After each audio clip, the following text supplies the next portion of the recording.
Go. Welcome back, everyone, to 12 Pac Radio, your podcast source for Pac-12 football news, the home of the Beta-Rank College Football Statistical Model. This is a sharp college football podcast where sometimes I forget to make the right setting on my microphone. So anybody that listened last week, my apologies. I feel, Rob, that our quality of work has deteriorated, much like the Pac-12 network. So it's just kind of been like, equal lines are going up and down the chart as we go. I don't know.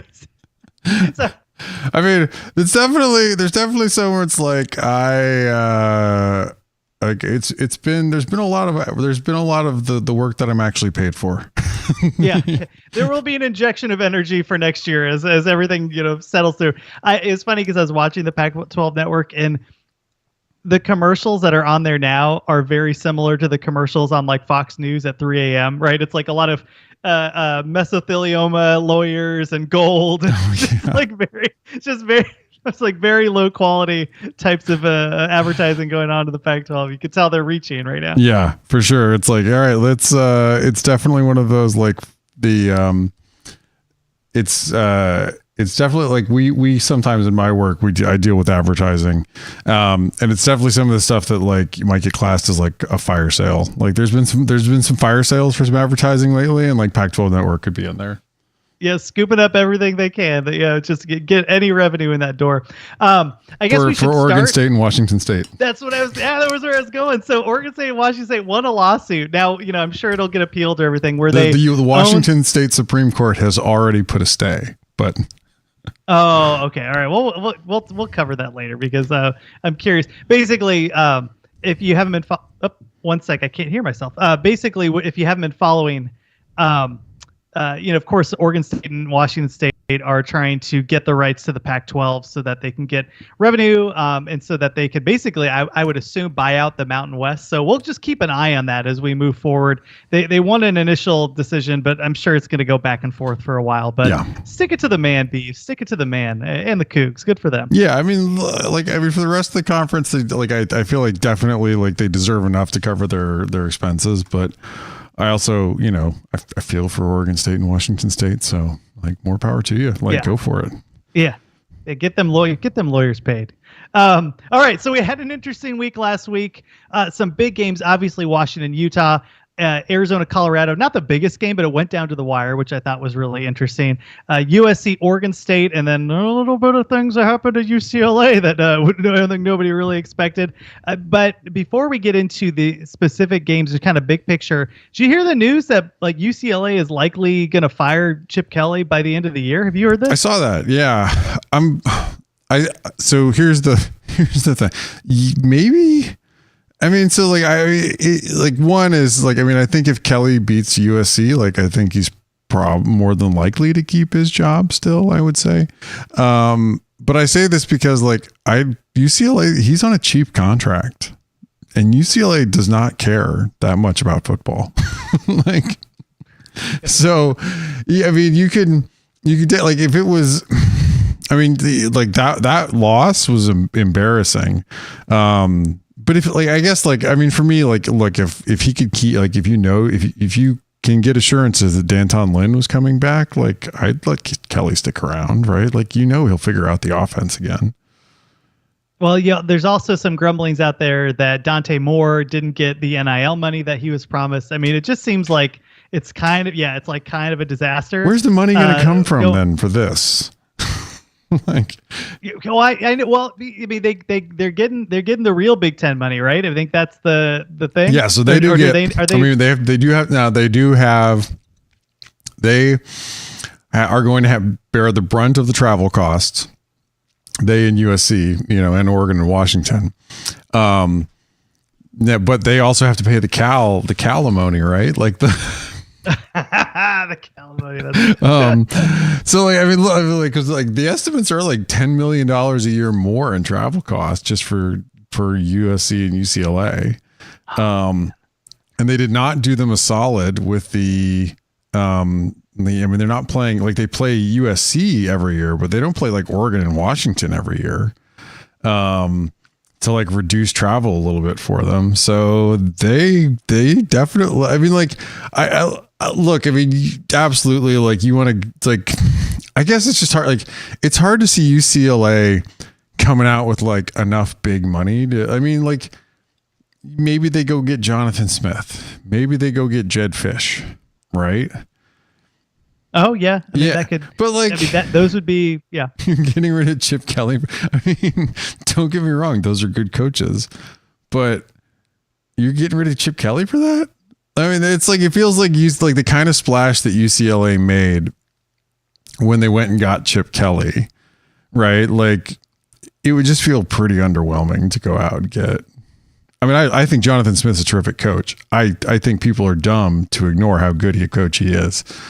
I also think, however, that like for your average college football fan, Jonathan Smith is like not gonna like, they're gonna be like, who they go hire? What?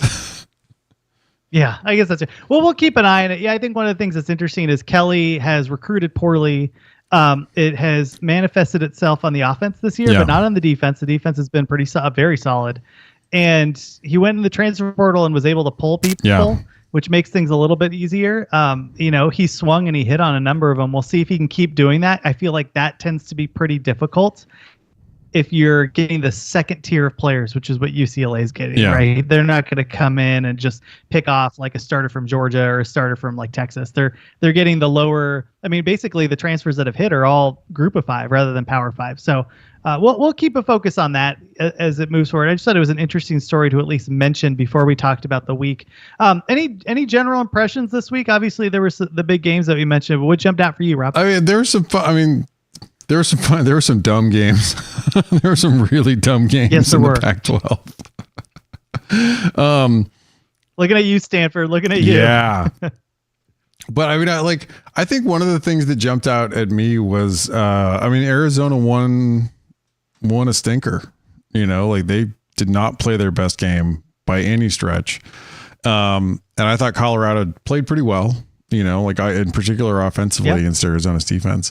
But Arizona still managed to find a way to win on the road. I feel like that's like a reason, like another sign of like, pretty good progress for the team. And at least if you're an Arizona fan, like you feel like, oh, we at least got that out of our system before we got to go play Utah. Well, of course, like the shock, which we talked about a little bit already, like the, Arizona State just comically beating. I mean, that like they were playing like they were running swinging gate a ton. Like that game was comical. Like you would just look up and you would see I can't even, like, it's been such a week. I've traveled all week this week for work. I was in LA. But like Scatabo or anyone would be lined up at quarterback and there'd be 3 linemen in front of him. And then the rest of the linemen would be lined up over, like with the receivers over near the sideline. Like it was bonkers. And UCLA's defense had a really good game. UCLA's offense had a putrid game. I mean, they couldn't run the ball. Yeah. Which was just crazy to me, right? Carson Steele was like 10 for 50 or something like that. 10 for 32. Holy smokes. Now they were short 2 quarterbacks, right? Garbers wasn't healthy. Right. They went with Schlee. And I guess Kelly was trying to show me specifically, calling me out in the middle of that game. This is why we don't play Colin Schlee, Bryant Conger. And I appreciated that, but I also didn't appreciate them not covering the 17-point spread. That was a little rough. I'm curious if we see Dante Moore again. I think that's interesting. That was something that kind of popped out a little bit about the NIL problem there. Yikes. I thought Utah had a good game. I thought they had a good game against Washington. They ended up losing, but they finished -1 on turnovers. Like I thought they played pretty well. I thought the defense played well in that game. And Washington's defense is a problem, right? Like letting Utah put up that in the first half, right? No points in the second half, which was interesting. Yeah, but I mean, like that was exactly what ran through as I was watching that. I'm like, oh no, right? This is really. No, bad. I mean they did turn it around. I mean, but like you don't get extra points depending on when you give up points. Like Yeah, that's fair. Like, Here they all count. points all count the same. Like when people pull this stuff out, it's just like it's like clear Texas sharpshooter stuff where you're just like, oh, okay, well, sure. Like they didn't. I also did not get pulled over on any Mondays, so like kudos to me. Like the rest of the days don't count. like it's not.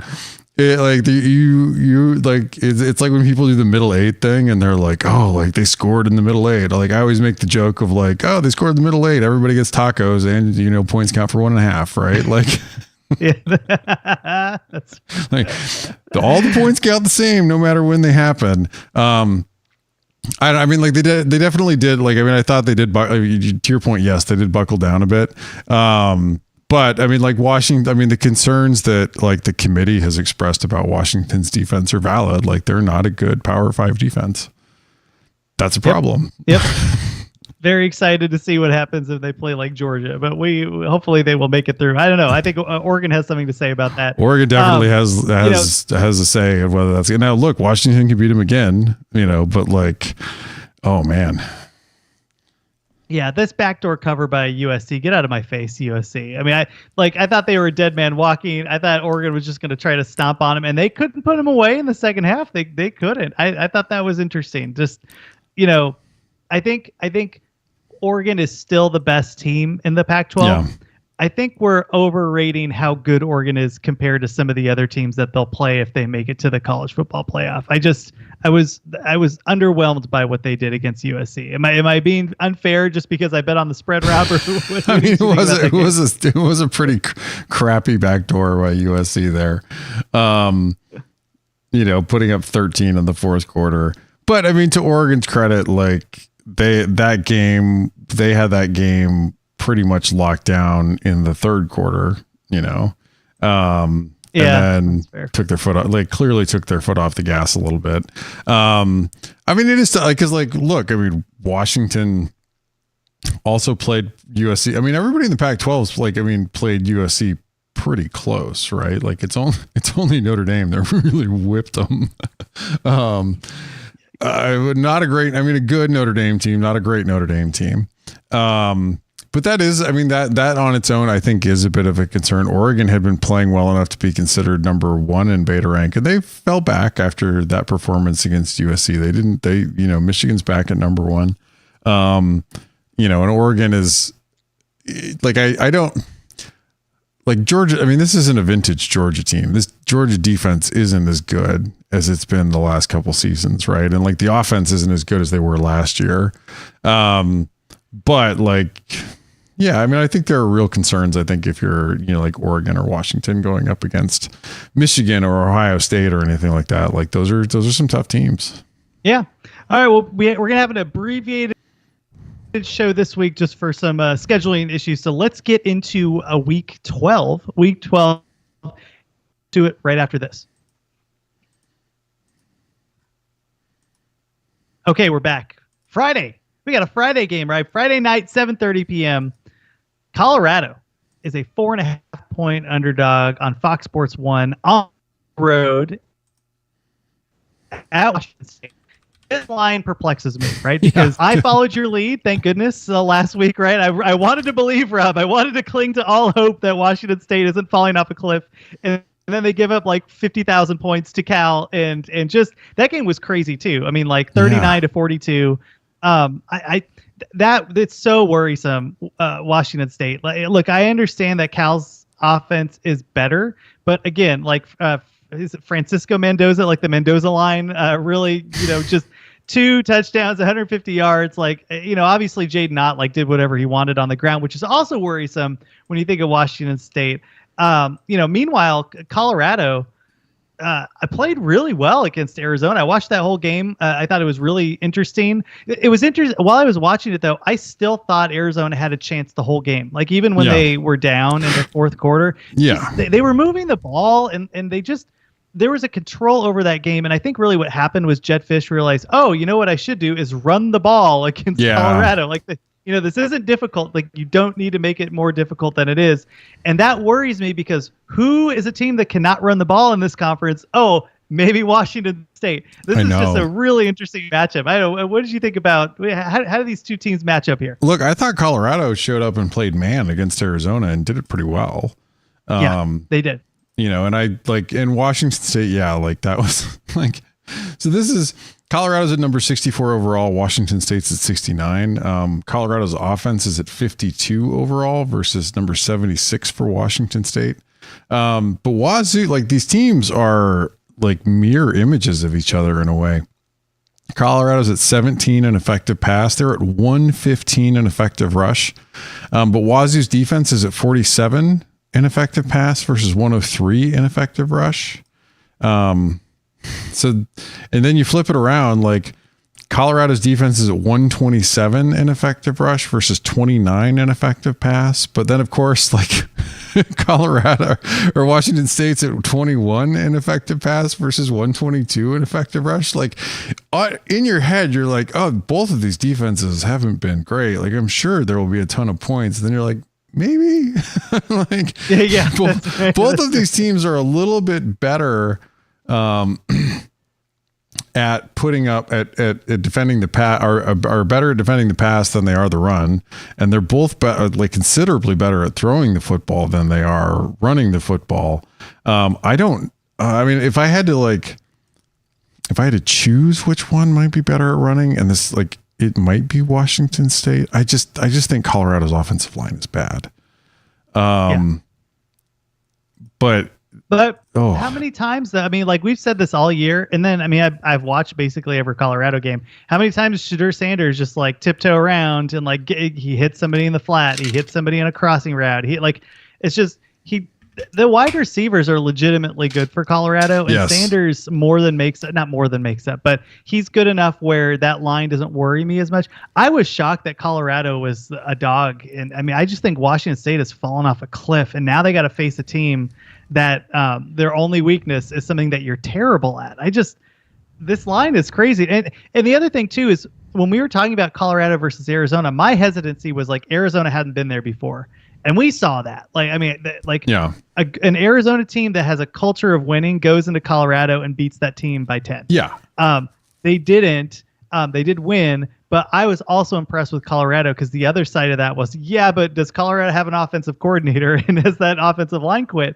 And the answer is like, no. I mean, no-ish. Like, yeah. I think this is still a team that kind of has their stuff together a little bit. You know, maybe their jacket's falling off as they're running to the bus, but they still have it on. I don't know. I'm taking Colorado 4.5. Like I will gladly accept those points, and I'm not afraid of Wazoo right now. It's even in the Palouse. I don't believe in this team anymore. Yeah, I mean, it is hard. I mean, they're very very much struggling. I am gonna take it's 4.5's tough. Is that what it opened at? What did that open at? Like, I don't know. Some of these lines have really moved. Just like the Arizona line has moved. I was just looking at this game. It opened at 6, so it's come down. Woo. Uh-huh. And then I've got it at. All right, I am gonna take 4.5. 4.5. I am gonna take Washington State. Oddly enough, I'm gonna have fun on that sinking ship, Rob. I mean, it's like, but which ship? I mean, like, that's very true. Oh man, that's a really good. I mean, like 6 is clearly too much. So, like, yes, I would be all over Colorado at 6, but like 4 is like right about where Beta Rank has it. Right on. Okay. Next game up on this is so sad. It's on the Pac-12 network. This is a good game. Utah, number 22, Utah goes into Arizona.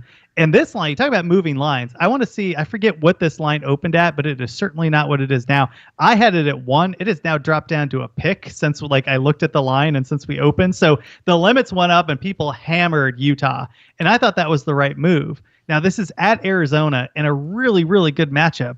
Obviously, we just talked about Arizona being able to at least take care of business on the road at altitude, which is impressive, even against a Colorado team that's been fading. And like you mentioned, Rob, like Utah played well against Washington. they were able to put up points in the first half. I thought they, for a while, were able to stick at least close enough on defense. Like Penix had to really earn that. I was, I mean, we both had Utah and we both not hit that one right. But yeah, this is this is a fascinating matchup. I just think that it's gonna. I mean, a pick'em though, Circa. That's where Circa opened it as a pick'em. Like when Circa opened it, it was a pick'em. Oh, okay. Yeah, and I've got Beta Rank's got this at Utah, with a predicted score of Utah 24 to Arizona 23. Wow. Okay. So hot darn, right on the nose. Right on the nose. well, let's match them up here because I think there's strengths all around here for both teams and maybe a couple weaknesses here or there. What do we got?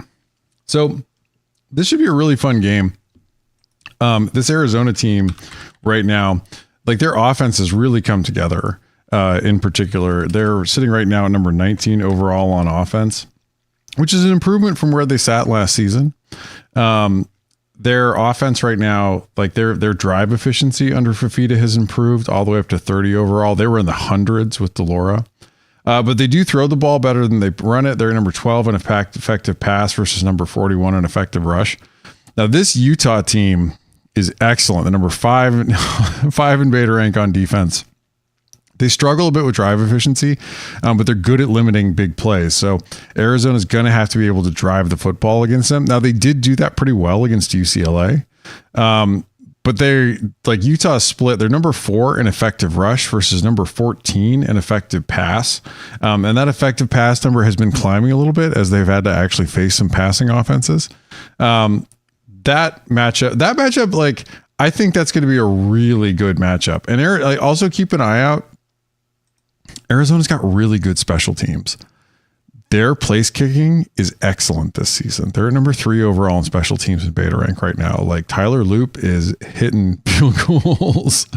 Like you flip it around though, Utah's offense is at 47 overall. They're a run juggernaut. They're at number 14 overall in effective rush. So when they get yards, it's almost always being able to run the football. Now, I mean, I did think that Barnes had a decent game against Washington, right? Mm-hmm. Throwing the football around. But they're at 89 in effective pass. This Arizona defense sits at 31 in Beta Rank overall. And they do, like, what they're quite good at is defending the run. They're at 21 in effective rush versus 59 in effective pass. They are struggling a little bit more to defend the pass this season. And I think they have been pretty good in their run fit. That makes this sort of an interesting matchup. I think, like I said, like Beta Rank has this super tight. Like I'm gonna take the Utes in this game. It feels like a game that Utah's gonna win based on like having been there before. That sounds like a dumb thing. I hate it when like people are like they've been there before. They rely on those kind of narratives.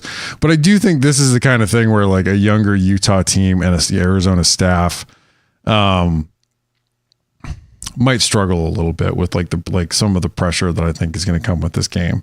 And also, I mean, like this Arizona offense, like this is going to, I mean, they did well against UCLA's defense. This is going to be a big step up from who they were facing last week. Yeah. I agree with you. I wanted to take Arizona. I mean, we're both Arizona alums, but like I got this team down. Like I know what this team is. Yeah. And I think that I am worried about the offense again against a really good defense. I like Fifita. I think he's really solid, but I love this Utah defense and the stuff that they scheme up. And I really do think the coaching staff is, I mean, excellent. We already know that is excellent. Yeah. I think this is a game where Utah comes in and they just are competitive enough. I think the line is great. Like I thought this line would be around 3 and it's a pick. That's a lot to ask of an Arizona team that has really found itself, but like Utah is a quality defense and they can run the ball. Yeah. And I know Arizona is good at stopping it, but I think that the defense is just leaky enough where they're going to give up enough points to lose close.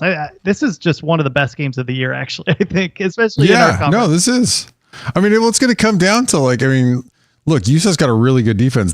Can Arizona throw it on them, right? Like, I don't think that Arizona's going to be able to go in there and run the football. Yeah.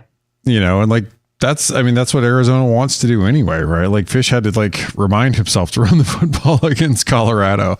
But you flip it around and like, and like if Utah struggles to get the run going in this game, I mean, like it is going to come down to like who can do what they want to do on offense, right? A bit in this game, right? Because I think with Utah, like there's almost no shot Arizona comes in and pushes Utah around and runs the football. There is almost zero chance of that happening. And I also have like very little confidence Utah is going to come in and sling it all around the field against Arizona either. Like Arizona's pass defense is a little bit leaky this season, but I think that's a little unlikely. Yeah.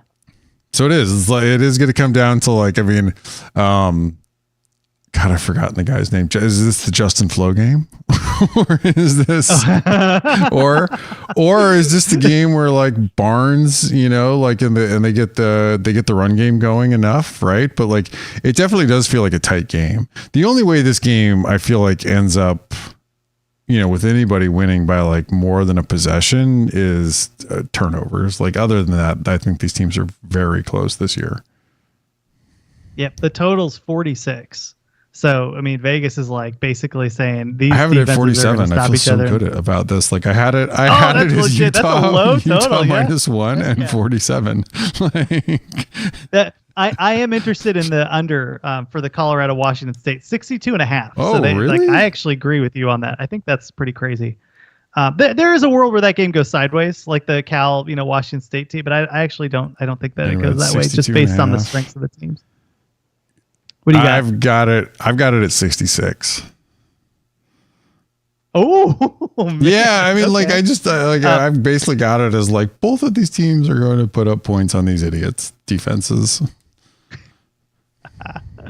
All right. Next game, we got UCLA on the road against USC. UCLA is a 6.5 point underdog against a team that I thought was going to quit. And maybe I was looking at the wrong LA team that's kind of mailed it in. Obviously, UCLA loses 17-7. Just an inexplicable loss for UCLA. I mean, just an awful, awful loss. Given the talent that they have on that team, given the defense. I know that ASU is like, basically pulling every trick out of that hat, but when a team has to do that, that's when you should win. And like, man, I thought the Dillingham hire was kind of ridiculous. Like, I mean, it's like, hey, he's a young guy. Like, what is he going to do?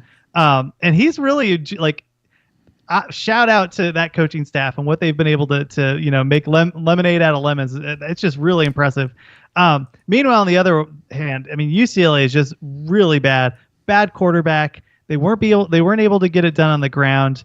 I'm worried. I was, especially looking at what USC was able to do against Oregon. I thought USC played well, given, right? Obviously the defense was kind of embarrassing, but I just thought that they kept themselves together in a way that I was not expecting. And now they have a rivalry game against UCLA at home. This is in the Coliseum. Yeah. What do the numbers say here in terms of both of these teams? Well, this is a really interesting one because I like this USC offense is number 8 overall in beta rank. They've clearly taken a step back from where they were last season. They absolutely rely on explosive plays. But they're number 5 in effective pass versus 39 in effective rush. They get a UCLA defense that's also at number 8 that does a really good job limiting big plays. They're at number 14 in explosive drives.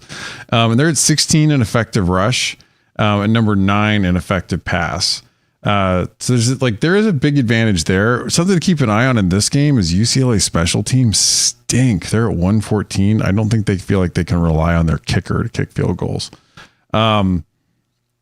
Now UCLA's offense is at 67 overall. They're at 34 in effective rush versus 93 in effective pass. But USC's defense is at 92 overall. They're at 97 in effective rush. You're going to talk me into UCLA. And they're at 72 in effective pass. So this is the thing. So to be clear, like Arizona State's defense is for all the just true dumb of what Arizona State did offensively last week. I mean, just the complete comedy of going out there and basically running like a gimmick offense that like teams mostly use when they're going for 2. It's a dumb and like written in calligraphy. Right. That's that offense. Now, Arizona State's defense is at 32 overall, right? So like they came out and they've had some games. They've had some games. They had a really good game against Washington. They had a good game against UCLA. Like those are very different, right? Like having a good game against Washington and having a good game against those are very different. But they're not bad, and they came out, I felt like, with a really good game plan. I think UCLA is going to be able to run the football I always come back and I'm like, what did this open at? Where did this go to? So I think people are. So it did open at 6, and then it hasn't moved a lot then. But I've got it at USC. I mean, it's like the naive spread, which has been high this year because the rule changes, is at 6 3/4. But the predicted score is USC 34.5, UCLA 33. But I mean, it all depends on do you think UCLA is done? Because if they're done, then 6 isn't going to cover it. If they're done, if the rumors really are flying around the football facility that Chip's done, right? And Dante Moore is out, people are pissed because they haven't been paid, I mean, truly, if the employees haven't been paid, good luck. Yeah, that's right. That's right. But this isn't a startup. You need to pay your employees. But if that's the case, then yeah, 6 isn't going to cover it, right? But if the other part of it is you are betting that USC holds a lead. Not I think USC wins, but the by how much is hard. Yeah, I want to see Colin Schley with my own 2 eyes beat USC. I just do not trust that option. And I do think this is a scenario where USC takes out some frustration. I just think that that's a team that really has been disappointed. This is an opportunity at home to beat your rival. I know this is not narrative, this is all narrative based. I can't wait to see this defense again, UCLA's defense against this USC offense. I can't wait. That is another really good matchup this week. Yeah. Yeah. And but I think the thing that was interesting to me was that Oregon got to because my big thing on taking Oregon last week was they're going to get to them. And Caleb's going to run around and have to do stuff. And we saw what happened when Notre Dame got to him. Yeah. I don't think UCLA's line is as good as, are they Latu probably as good as Oregon's line? Latu's okay. Maybe not a day 1 pick, but he's a day 2 pick. And the Murphy twins ain't bad. Yeah, that's fair. And Toya, yeah, they do have a really good line. It is one of those. It's just there are so many things to like, and I still don't like USC's receivers. I'm gonna do it. I'm gonna take USC. I think UCLA is done. Get them out of my face. Well, we're gonna disagree here. I'm gonna take the Bruins. Okay. I think they respond. I think they respond for Chip. Do you take Arizona or Utah? I took Utah against the against the pick'em. I got Utah. Got it. All right. We got 3 more games to get to, and we'll get to them right after this. All right, we're back. The Kingslayers, Arizona State, hosting the Oregon Ducks at home. Wouldn't it be funny, Rob? Wouldn't it be funny? No, Oregon is America's team, not Michigan. Arizona State, America's team. Oregon is a 24-point favorite on the road at Arizona State.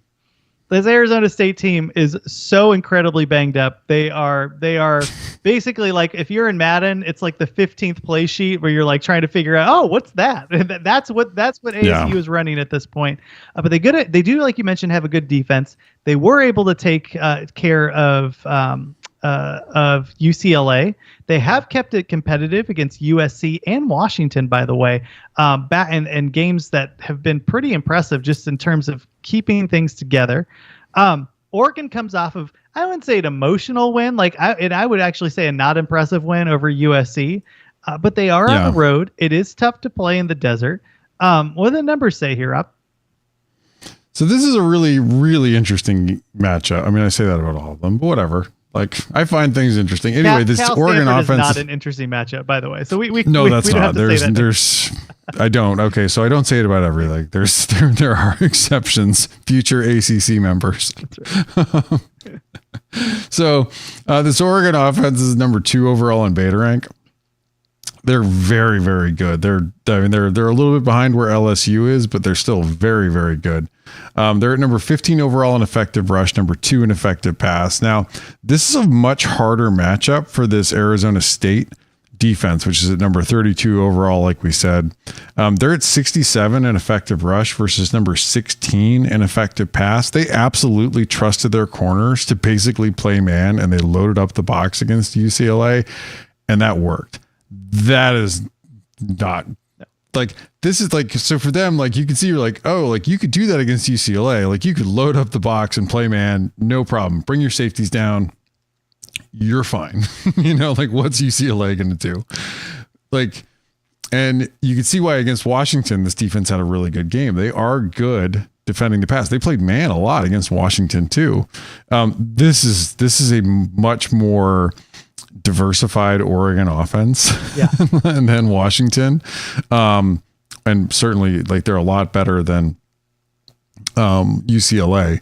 This is a really, like, I just want to caveat, like, they've been really good.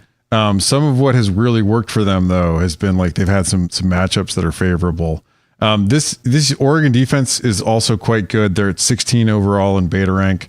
They're at number 5 in effective rush. Now, they are at 30 in effective pass. I think that's part of like why the Washington matchup in particular is hard for this Oregon team, because where they do struggle is defending the pass. But this matchup against Arizona State, who is at number 90 overall in beta rank offensively, 101 in effective rush versus number 65 in effective pass for Arizona ASU.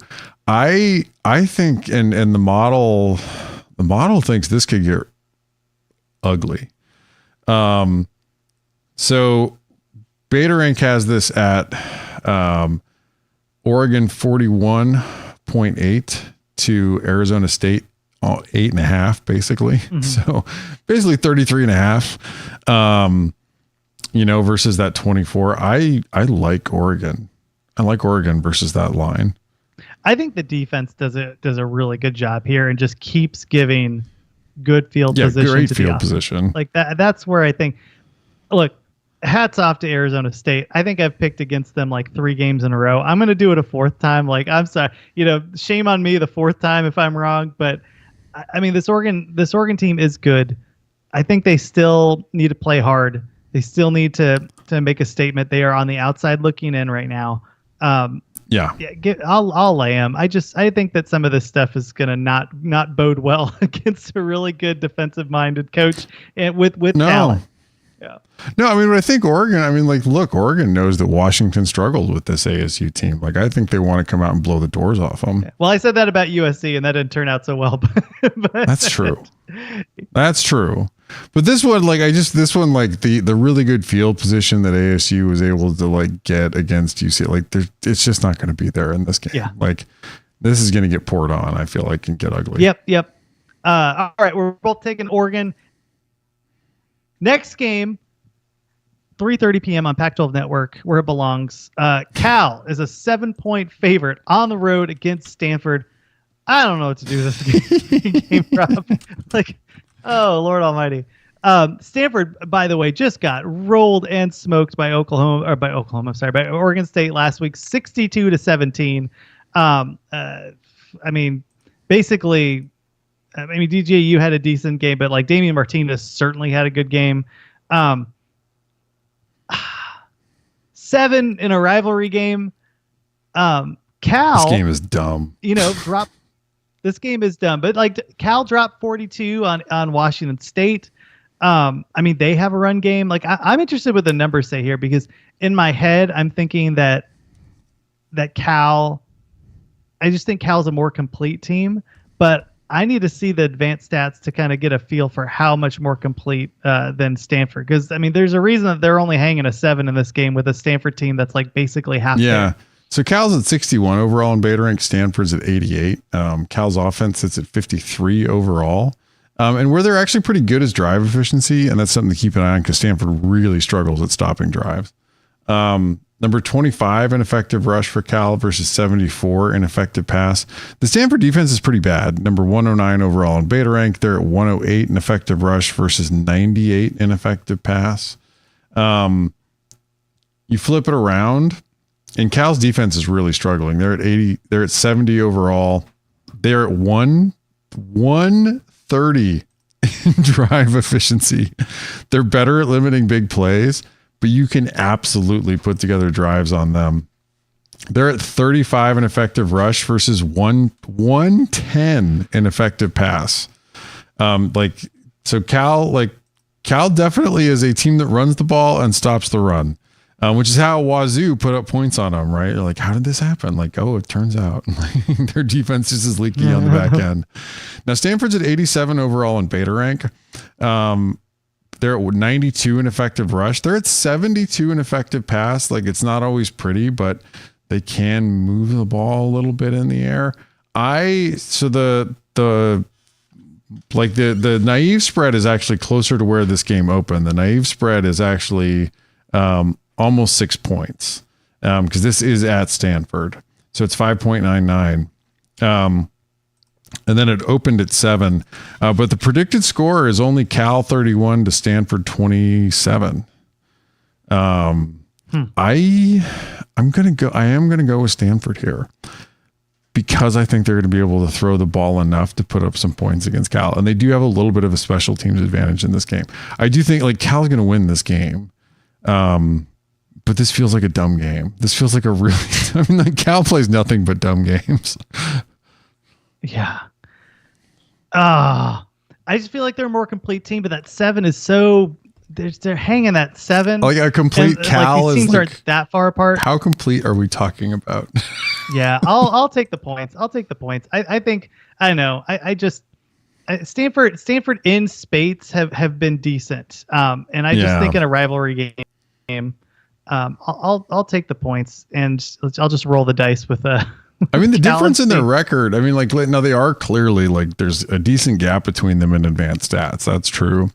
But like the matchup itself is a little closer because of the way that the offenses and defenses skew a little bit. Or at least it looks that way on paper. We'll see. I got you. Yeah, I got you. All right, let's go. Unfortunately, we got to quickly get to this Washington Oregon State game, which is awesome. Number 5, Washington is a 1-point dog on the road at Research Stadium against Oregon State. This game is fascinating. I'm so glad this is on ABC. It's in prime time. It's going to be watched heavily. I don't believe in this Oregon State secondary, Rob. I don't. I'm but looking Vegas at this line does. And I understand. Like apparently. Oh my gosh. Look, Research Stadium is really freaking hard to play in. And I want to take Oregon State because I've seen this movie like 1,000 times in this conference, and it is so hard to play there. I don't think this Washington team is a complete team. I do think that Oregon State has enough on the ground and through the air to make this competitive. It's going to be wet. It's going to be cold. It's going to be obnoxious. It's going to be loud. But I just wonder how much better Washington's quarterback is and that passing offense is against the secondary of Oregon State. This is interesting because this opened at Washington by 2. And it moved, right? Yeah. So like the sharp money can't because this is like casual bettors are not coming in and moving the line on Oregon State's favor. Yeah. So like sharp money came in and moved this towards the Beeps. So this was like, and look, Beta Rank has Oregon State at 12 and Washington at 14 right now. This Oregon State offense, like for everything that like DJU like makes you scratch your head, they're at number 9 overall in Beta Rank right now. They're at number 17 in drive efficiency. They actually put up big plays too. They're at number 9 in explosive drives. They're number 6 in effective rush versus number 13 in effective pass.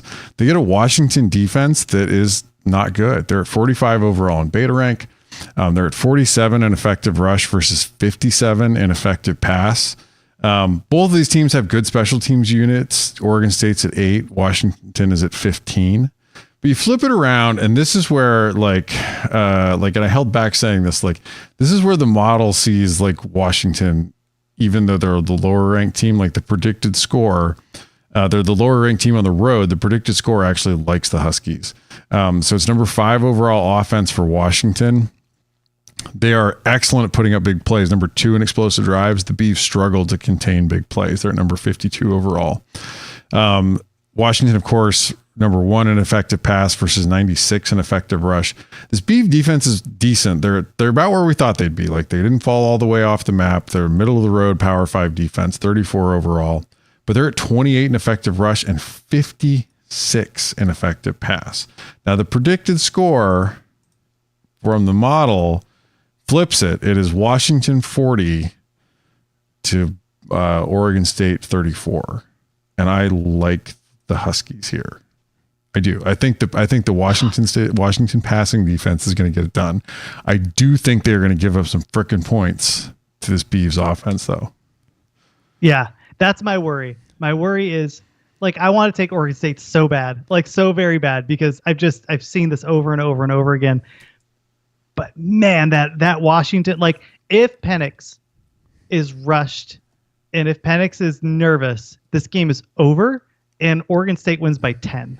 No, if in any way that, like, if Oregon State could have Arizona State's secondary, they would blow Washington out, but they don't. Like, yeah. Oh my! I'm gonna take the Beavs. Okay. Here's why. No, I don't disagree. I think this is a great game. Like, you could talk you into it. You could talk yourself into this easily. I think they're going to be able to move the ball.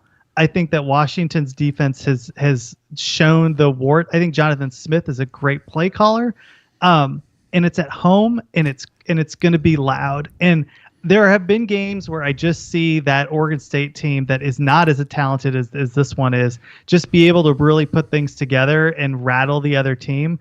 But like I can see a scenario Washington just every possession. It's just 70 yards, 30 yards, 70 yards. Like that is certainly a possibility.